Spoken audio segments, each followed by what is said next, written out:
This is the Begin Within podcast, where we believe real, lasting health and fitness requires you to start inside before you work out. I'm your host, Nate Slegger, and I'm here to show you behind the scenes of fitness. You already know exercise is good for you, but what about all the other things in life that affect your fitness? If you're looking for extra motivation to get started or to make sure you keep going, this is the place for you.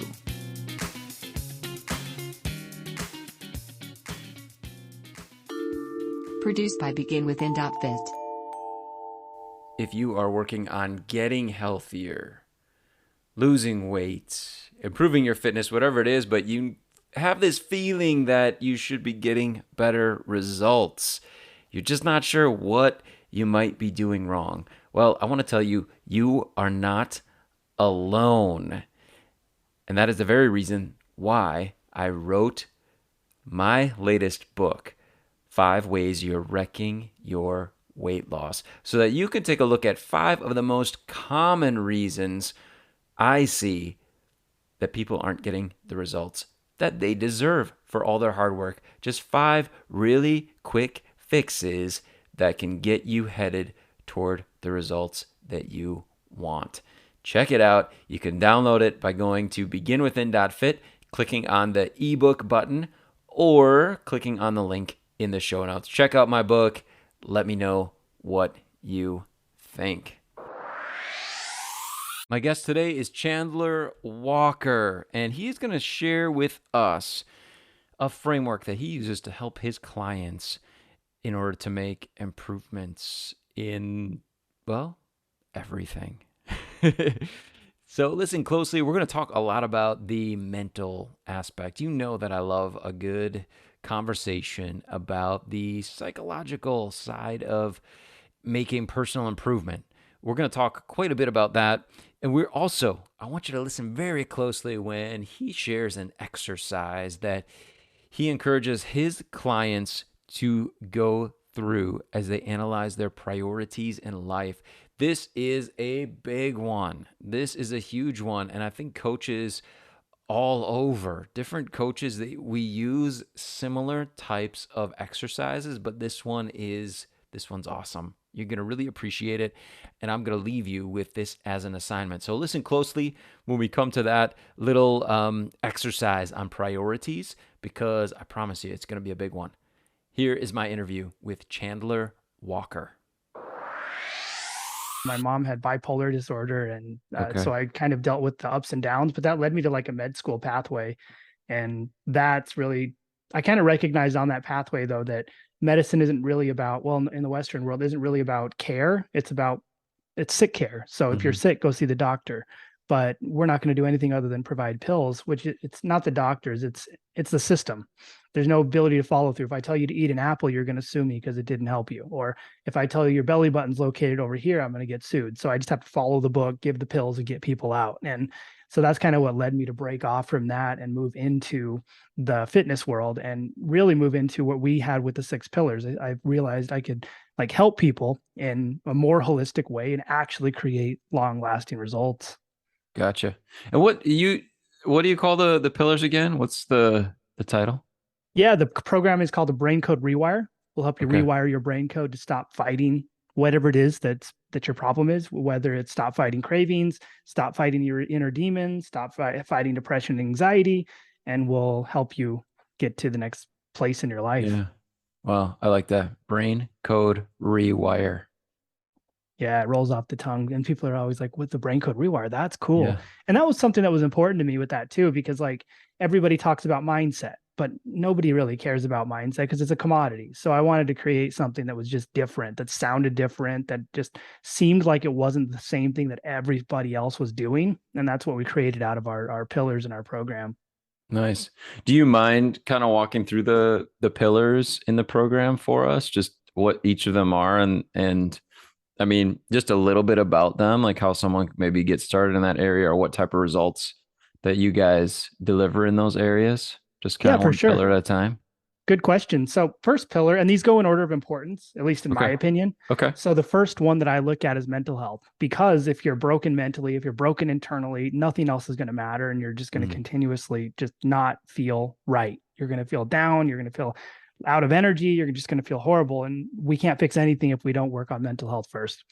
Then we look at social health, because the next big delineating factor to someone being able to be successful is their social environment. You are the sum of the people you surround yourself with. So, are the people in your life telling you that you're never going to make it? We need to get rid of that and move that into a different environment. Then we look at sleep, because if sleep isn't in order, it's going to impact your mental health. It's going to impact your social health. It's going to impact your nutrition, fitness, everything. So we have to make sure that sleep is in order, and sleep is in a good place for people by optimizing sleep.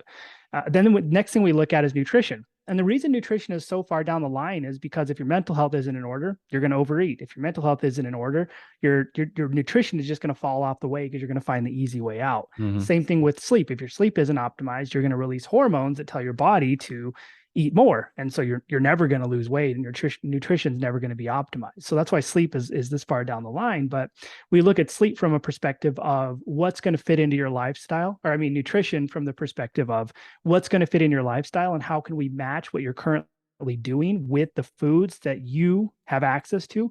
Like, where can you Mm, shop? What's your grocery budget? What foods do you like? What foods do you not like? So that way it's actually something that you can consistently do long term, and it's not some horrible diet. Like, keto sounds cool, but I also like pizza. So I want to make sure that I don't just crush people in a short term mindset. Next hmm thing we look at is fitness. And the reason fitness is basically last is because it's the thing that everybody will give up on if you don't optimize everything else. If you don't sleep well and you work out, you're going to release cortisol, and you're going to have belly fat, and you're going to feel terrible. So we need to make sure that all the previous pillars are optimized before we really start focusing on fitness. And for me, fitness is really about doing the things you enjoy and love. So being able to go out and go on hikes, being able to go out and go for swims, bike rides, find something you enjoy doing and make that your fitness is our philosophy. Because a lot of people go to the gym and they get on that treadmill, and it's literally the most boring, miserable thing you could possibly ever do in your life. I would rather get waterboarded than walk on the treadmill. So for us, I want to make sure that people don't end up in that horrifying place where they have to, like, they feel like they have to do it. They go out and they find fun things.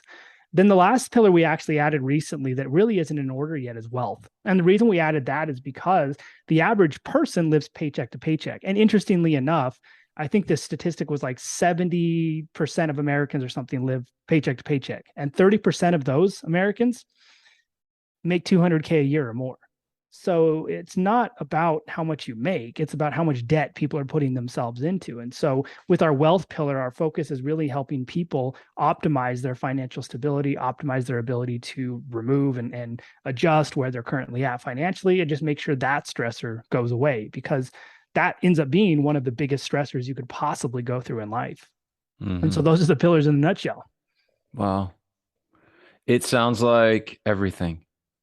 All in one. That was my goal. We needed to optimize Yeah. the full package. Wow. That is, and I can see as you're explaining them how those pillars each connect with one another. And I love the I guess the priority because I that's the way my brain works too. Well, it's like, Yeah. okay, that's all great, but like what how do you prioritize them? Is so important, I think. So I like that they're in order of priority, but definitely they all work together and connect so well together.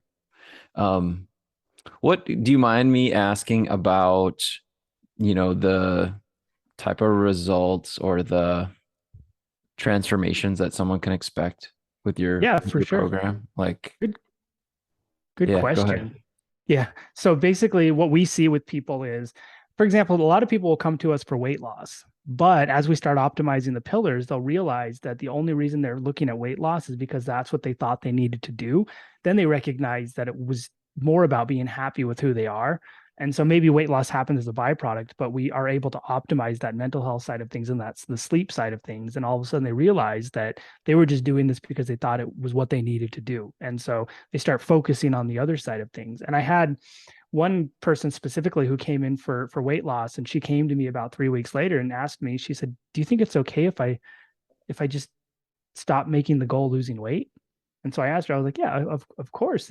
Let's talk through it. Why is that? She said, well, because I realized my whole life I've just been trying to lose weight. My whole life I've been looking in the mirror. My whole life I haven't been happy with who I am. Even when I do lose weight, I'm not happy there. And she said, I realized and recognized that it really wasn't about weight loss all along. It was about recognizing that the person on the other side of the mirror is something and someone I can be proud of. And so that was a big one. And that happens quite often. Outside of that, we have other people who are in like mid-level management careers. And I had a girl who basically felt bad if she didn't work 14 hours a day for her Mm. bosses, and because she was trying to move up in the horrifying corporate ladder. And she recognized that it was okay to put the work away. It was okay not to take it home. It was okay not to sit on her laptop at 10 p.m. and continue working. And she was able to take back her life and take back her time, and recognizing that time is really the only thing that we never get back. So if you waste it working, at the end of the day, you're not going to sit on your deathbed and say, gosh, you know what? I really wish I would have done more reports for my employer who already replaced me. You're going to say, wow, I wish I really would have gone and traveled, hung out with my kids, spent time with my family, lived my life, and stuff like that. And so you kind of start to recognize where priorities are. Yeah.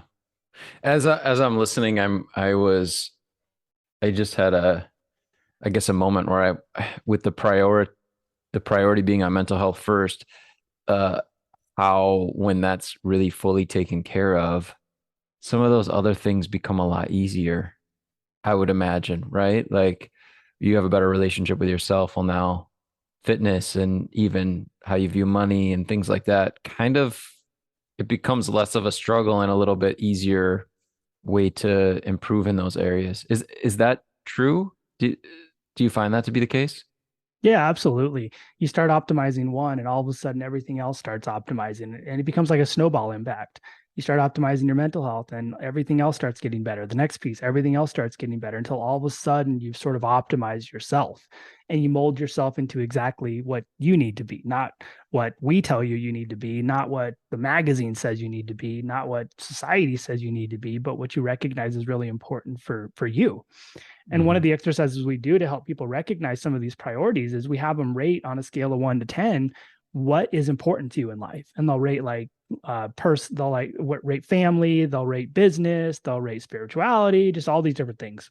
And then next to that, they have to rate on a scale of 1 to 10 how closely they're actually living up to those values. And in that moment, they recognize often like work is a 2, but they're a 10, or and so they start recognizing, okay, well, work I'm putting a lot of effort into, but it's not a high priority on my value ladder. So then we can make goals to start adjusting and modifying that, so they are able to actually pursue what's important to them. Hmm. I like that. Can you explain that exercise to me again? I was listening, but I was not realizing that it was an exercise that I should do. So tell it. Could you can you tell it to me again, as though you're giving me the instructions as a client getting started? Yeah, for sure. So basically what we do is we rate out, we have a value ladder, and there's Okay. like 10 or 15 different values that we have our clients rate. So it's like spirituality, work, it's health, it's nutrition, it's fitness, it's family, all kinds of stuff like that. And they have to rate on a scale of 1 to 10, how important is that to them? Then Okay. once they rate that, next to it, they have to rate how closely am I living up to that value. So say if family's a 10, but they're only living up to a 2 because they work so much. Now they realize they have a stark contrast between what's important to them and what they're actually doing. Got it. So it's kind of I guess looking for that. I I use the word like, where am I being a hypocrite? Right? Like I say Exactly. hypocrites, or like for me it works. I know it's probably a little harsh for some people, but I'm always like, oh, that drives me crazy if I realize I'm a hypocrite. I say it's important, but in my life it's not showing up as important. Like someone else looking in would be like, oh, that's important to you? I don't even see that reflected in the way you're living. And I would be like, oh, let me fix this. So Yeah, exactly. All of a sudden you recognize it. You're like, wait a second, there's a disconnect here and I must fix yeah. this. Yeah. Yeah. And I guess as we're working with people, I say that as a coach, we're trying to like mining, like we're digging for those little areas of disconnect, and listening. We get good at listening for those things so that we can help people. They're like, oh, you said that's important, but isn't showing up that way. I love that. I love that exercise, Chandler. Thank you. That is a real gem. Um, Yeah, and it's externalizing it. So instead of trying to pull it out of them, we get them to write down and we say, okay, well, the lie detector tells me that you're living a lie. So let's work through this. We've got some things to push through. Awesome. And then, I guess next steps from there, and I know that you guys have the program. I guess in general, if I'm just someone on my own, do it kind of even thinking through it or putting it on paper like you recommended. What what am I looking for next once it's on paper? Am I looking for the biggest disconnect? Like where are the numbers the most drastically different? Or um, what do I do to start Yeah, working good. working through it after I have it on paper? So then you basically have to say, you have to write down underneath that, where are my disconnects at? And you say, okay, well, family was important, but I'm only living up to it at 2. Or spirituality is important, but I'm only living up to it as a 1. And then work, I put that it's a 1 and I'm living up to it at a 10. So I have a huge disconnect here. Then you can say, okay, now I have to pull out family, pull out spirituality, or whatever it is you decided, and say, now I need to make a micro action plan to be able to Mm, solve this. And the micro action plan means with work, you take away one thing, and then with family or spirituality or whatever, you add one thing. So, and one thing a week, not a bunch of things, not a million things. Don't do anything more than one, because if you do more than one, it's too much. You're not going to do it. So we break it down into micro habit creation. So that way it's add one, take away one, add one, take away one. And we'll ask the clients, okay, well, you added that. Can you accomplish that in a week? Well, I don't know. Okay, well, if you're even a little bit uncertain with it, break it down even more, cut that in half. We don't need to put ourselves in a place where we have to stress over it. mm. We want to make this an easy ability to create what we call unconscious competence, where you don't have to think about doing it after a couple weeks. Nice. I like that a lot. So, um, almost like, okay, if work's a 10, what do I do to knock it down to a 9 this week? If it's not aligned with my priorities. Yeah, exactly. And it's like, okay, well, work's 10 and I want it to be a 9. Okay, what's the first thing we can do? Well, maybe I can close my laptop. Usually I'm working until 10 p.m. Maybe I can close my laptop at 9:45. And so we make that a goal. It's Hmm. 15 minutes. Instead of trying to say, okay, don't close it at 5 p.m., because no human can do that when they're addicted to work. So it's like, okay, 9:45. And then maybe 12 weeks later, all of a sudden we've put that down to 6, 7, 5 p.m., whatever. But we've Hmm. we've introduced this micro concept to where it's slowly weaning you off the addiction. Well, I really like that. I mean, it's there's a lot of um similarities in the approach that we've had and the success that we've had. I love it. I'm with you 100%. I think that's so huge. And do you find, I guess one question I have for you as a coach, do you find that it's a challenge when someone comes to you for say like weight loss and then you're with your experience and the people you've worked with and even just looking probably at what they bring to you in terms of here are my priorities and you're like as a coach you're thinking weight loss won't be a big deal for very long. Is it hard to get people to kind of notice that or to make that transition, or is it just something that kind of automatically happens when you start putting the focus in the right places? Yeah, good question. So when we come in, we don't tell anybody not to do anything. We don't tell anybody to shift their goals or anything. What we do is we created an integrated curriculum. So they have the weight loss goals. So we start them off on their weight loss. We have the nutrition and the mental health and the social health, Hmm. the whole aspect. So we break the curriculum down into micro habits as well. So they'll work on their mental health. They'll work on their social health each week. We'll give them a little bit of nutrition stuff and a little bit of sleep stuff.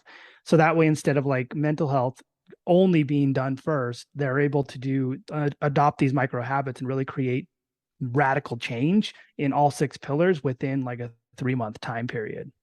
Gotcha. Okay. Very nice.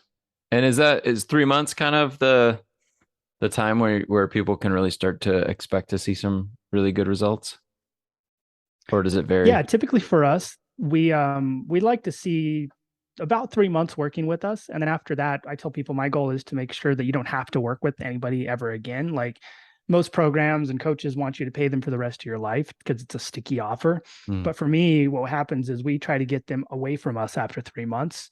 And as a result, what's happened is they don't want to leave us. So we do have a monthly thing where people can stay with us, but the goal is be on your own, be able to do your own thing, be able to be consistent without needing any other help. So that way you're independent. So that way, if we disappear or whatever, you're okay. But right. like I said, as a byproduct, people still want to be part of the community. They love the community, the environment, and all that we have to offer. Nice. Yeah, I like that. You work yourself out of a job, but then you'll always have a job. Exactly. They always ask me, how can I stay? I'm like, okay, well, the 3 months is over. It's probably time to kind of do things on your own. Like, well, Chandler, I like the community. I want to be part of this thing. Can I stay? Do you have a program for afterward? And so we Nice. we built some stuff surrounding that to just give people that opportunity because that's social health as well, Yeah. continuing to be part of the culture of care. Right. Right.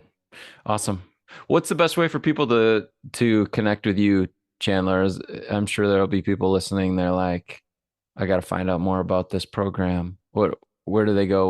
What do they do next?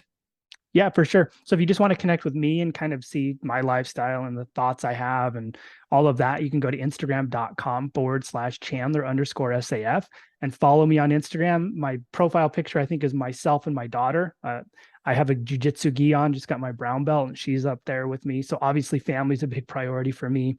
If you want to connect with me and talk about the program, just go to chanslogic.com/call. That's ChansLogic.com/call. Okay. Nice. I'll make sure there's links in the show notes as well. And my last question for you, Chandler, I'll put you on the spot a little bit, is if someone's listening, they're like, and we have members in our audience who they love free stuff. They love trying to figure it out on their own. If they're listening and they're like, maybe down the line, but right now I want to just do this by myself, what would you recommend as the best tiny first step for them to take in moving in the direction of, rewiring their brain code? Yeah, I would say big first step is to do that inventory. Write Mm, down the 10 most important things in your life, 1 through 10, and then write down whether or not you're living up to those values. nice. It's a beliefs value inventory. It's rooted in cognitive behavior therapy. So it's one of the best exercises to just create that awareness that you're not actually doing it. Yeah. Okay. Awesome. I like that. And yeah, that's super valuable. Thank you so much for sharing that. Yeah, And you're thank welcome. you so much for being here with us on the Begin Within podcast. Yeah, happy to be here. And I didn't mention it, but if you do want videos and trainings and all kind and that like the free stuff, just go to my YouTube channel. We have like 5,000 different videos. It's just youtube.com/Chandler Walker SAF. Okay. Awesome. Cool. Thank you. I'll put that in the show notes as well. Thanks again for Perfect. being here. Yeah, happy to be here. Thanks for having me. Hopefully, we gave some value and everybody's ready to go from where they're at to the next level and building that culture of care. All right. I want to thank Chandler so much for being here on the Begin Within podcast with me. Links to connect with him are in the show notes for you, as always.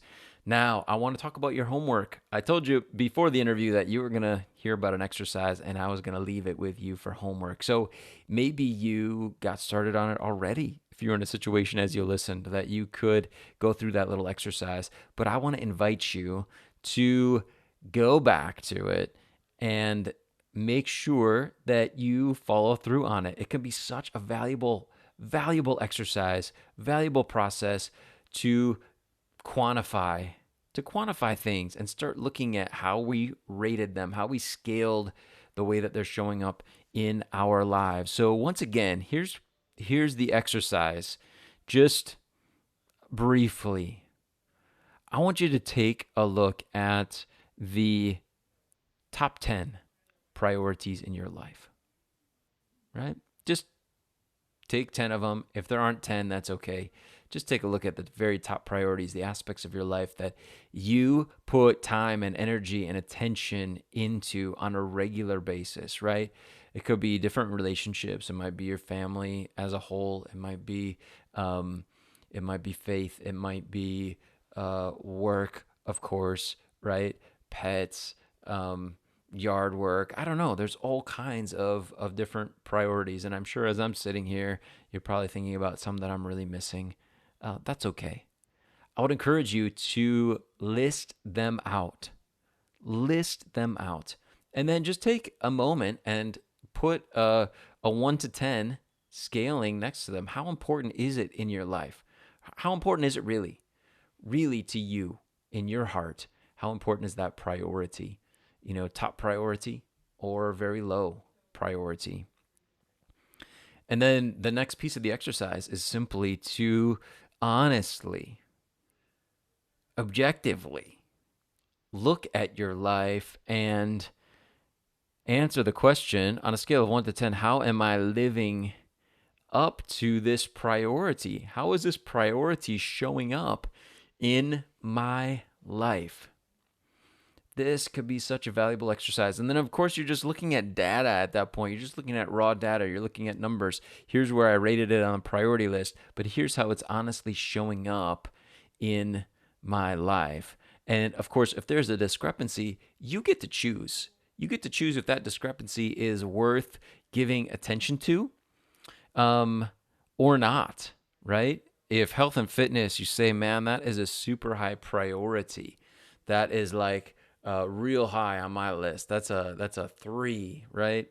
Obviously, high, top priority being number 1 in this instance. Let's say health and fitness. I say it's a 3, but then when I'm saying, well, how am I living up to this priority? Health and fitness, how is it really showing up in my life? And I'm thinking, you know what? I don't really work out consistently. I don't really exercise consistently. I don't really eat vegetables that often. I'm not really, getting sufficient rest. I'm feeling tired and low energy throughout the day. I'm going to be really honest. This is pretty low in terms of how it's showing up, how I'm addressing it, how I'm honoring this priority. It's probably like a 9 or a 10, real low on the list, if I'm being honest. Now I have the opportunity to look at that discrepancy and decide, okay, what am I going to do about it? The reality is it may not be possible for me to take that health and fitness priority and go from today it's a 10 and I'm going to make it tomorrow. I'm going to bring it all the way up to a 3 where I'd like it to be in my life. It may not be possible to do so that quickly, but what I can do is say, hey, how can I get it to go from a 10 now and just move it up a notch to a 9? What would it look like in my life if I was living the priority of health and fitness at the level of a 9 instead of a 10? What would be different? How would I be showing up differently? What would be happening just if it was just one little bit higher in the way that it's showing up in my life? And then, of course, we get to design some action steps around our answers, and we get to take those action steps. We get to focus on those little habits that will move that thing up in our life so that we are more closely aligned with our true priorities in life. And we could do this with each and every priority that we see, unless we look at it and we say, you know what, it's right. It's showing up in my life right where I believe that I'd like it to be. If it is, awesome. That's great. But what a valuable exercise. So I don't want this to be missed for you or for me. Let's commit to doing this within the next week before the next time the Begin Within podcast comes out. Commit to having done this exercise. Sit down with a paper or a pen, or a paper and a pen. Let's try that. We'll use them both. And then go through this exercise step by step. I don't think it will really take that long for us to get some really good data on what steps we can do, what direction we can go in order to make some improvements that, not that someone else told us we need to make, but improvements that we told ourselves that we should make. Awesome process. Have fun with this exercise. I want to know how it goes for you. Please shoot me a message on Instagram and let me know how this exercise goes for you. Maybe one big takeaway that you have from this exercise. And I want to thank you so much for being here with me, for sharing a little bit of time and attention with me here on the Begin Within podcast. I will talk to you next time.